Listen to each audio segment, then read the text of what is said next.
Okay, good morning, everyone. I apologize for the odd camera angle and no graphics. This is my graphics. These are my notes. So we're reviewing the last two games of round one, and now round two is set.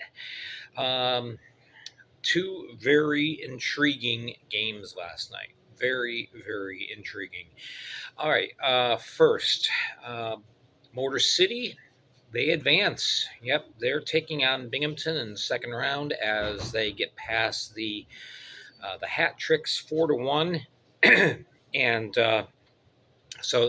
we had our goaltending match that we've had all series, which was Connor McCollum for the hat tricks, Trevor Babin for the Motor City Rockers, and I know Babs was not really thrilled with his performance in Game Two, and I guess that was his motivation. He was lights out last night. The two big figures, and we'll talk about the second in a bit.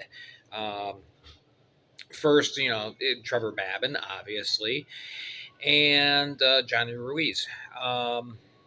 So Trevor Babin, he proved to me, validated, I guess you could say, my selection uh, with the Fed Flash Awards as far as him being the MVP, the Matt Robertson Award winner. Um, he stood on his head. He did everything.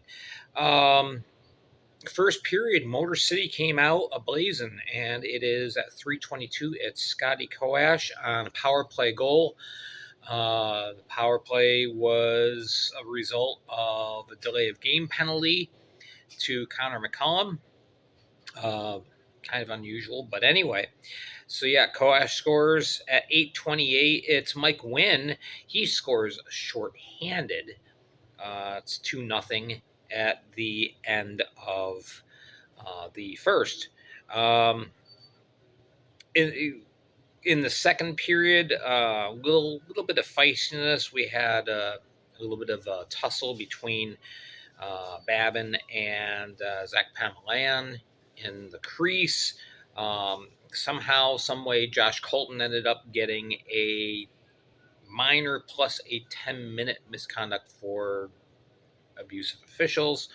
So he's off for a while. And, there was the chance right there for Danbury to get back in. Now Motor City's down a defenseman. And they just couldn't find a way of getting the puck past Babin. Scotty Koash scores again at 19:15. It's 3-0 at the end of two. And one thing I forgot to mention, and this was a moment that really made me perk up. Um, First period had ended. The Zamboni's out in the ice, and Jonny Ruiz came out of the locker room, didn't have his helmet on, didn't have gloves, didn't have his stick, and went on the bench and just sat there looking out at the ice. And I thought, oh, um, hmm. Just sat there waiting for the second period to begin. The rest of the team comes out, and we went on. But anyway, so we get to the third, and we're getting to desperation mode. It's still 3-0 in favor of Motor City. There's 7:35 left, and Bill McCreary decides right then and there, all right, McCollum, come have a seat. We're going to get the extra attacker on. And so intense pressure by the hat tricks. They started pouring on the shots as they had the 6-on-5 advantage.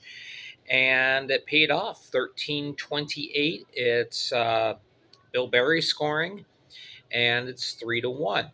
And you're thinking maybe they can come back. A lot of times when Motor City just kept icing the puck.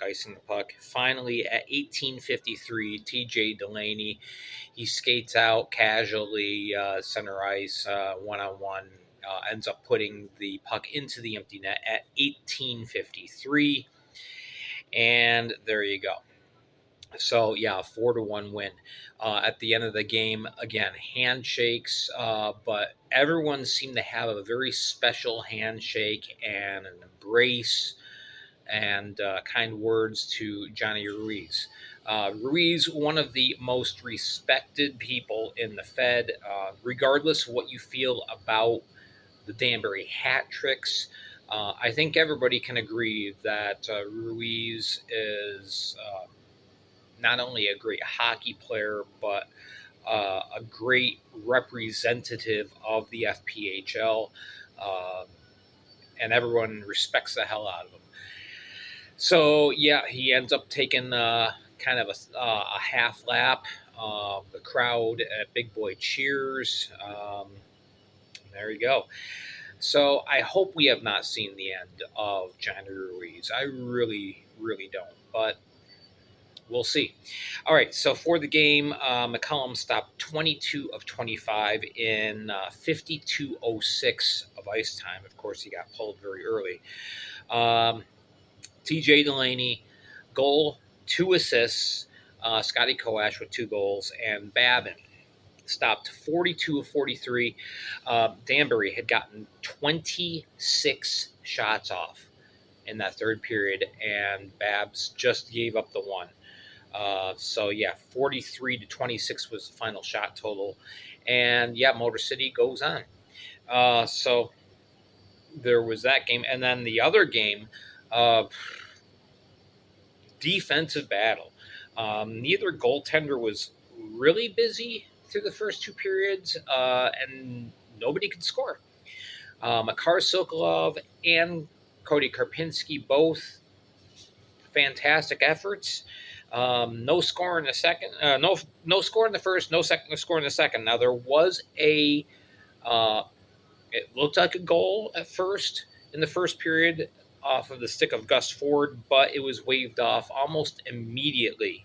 Um, the official said no, high stick. Got tipped in off a high stick. It was the second time in the series that that happened to Ford. So anyway, we go through 40, no score. We go through 50, no score. Finally, 11:39, Josh Keplinger takes a wrister from the center point and beats Sokolov, and it's 1-0. The crowd erupts. They go nuts, thinking that might be it. But no, 15:56, 4:04 left, and it's Jerome Rancourt scoring for the Prowlers on a nice, nifty little backhand. It's 1-1, and so we go to overtime. And finally, 7:56 in, it's a shot from the point off of the stick of Tucker Firth, and Columbus. Carolina wins. Carolina gets to play Columbus. So there you go.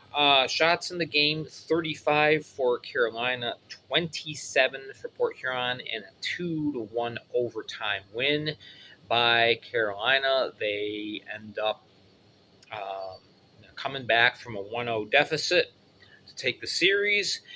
And shots in the game. It was the third period that kind of made the difference as Carolina outshot Port Huron 12-4. Excuse me, I have that backwards. It was 12-4 Port Huron. No, I'm sorry. Okay. 12 shots for Carolina. It was late, and I got up early this morning. All right, so in the overtime session, Carolina doubled the shots, 8-4. Sokolov stopped 33 of 35. Karpinski stops 26 of 27. A lot of people ask me, what's up with Mario? Why isn't Mario in goal? It seems like I have not heard this, but it just seems like what I have gathered that Coach Harrison just has the faith in Cody Karpinski.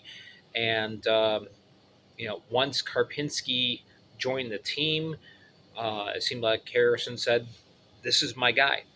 So I am sure that we will see Cavallari in the next series, but it seems like Cody's the guy. All right, so there we go. That is it.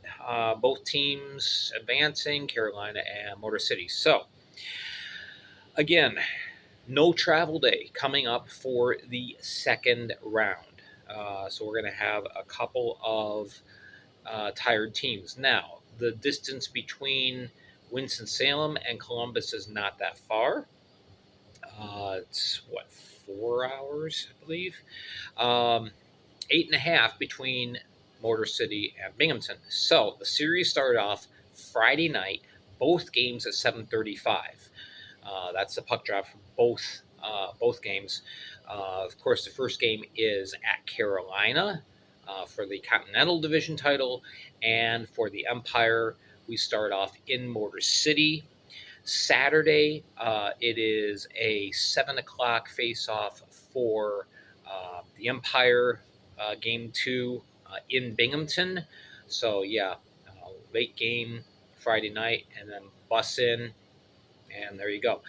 7:35 start time for the game in Columbus on Saturday, and then on Sunday, if needed, both games would be a 6 o'clock puck drop in Binghamton and in Columbus, and then we will know our two finalists. Um, One thing that does irk me a little bit, it appears from what I'm hearing that most likely the finals between the Continental Division winner and the Empire Division winner will only be a best of three, which I'm very disappointed with. I don't see any reason why, with any of these four teams, why you can't have a 5 game series spread out over 2 weeks, kind of like last year, what we had between Carolina and Danbury. I think for a final series, the teams deserve an opportunity to play at least 3 games, up to 5 games. But that's just me. All right, so that's what we know. And that is our video for today. Tomorrow I will be on Facebook Live, so join me there. Give you some news, notes, and some perspective, and we'll go on from there. All right, thank you so much for watching. Make sure to hit like and subscribe, and we will see you all again soon. Gary Ryan for the Fed League Flash.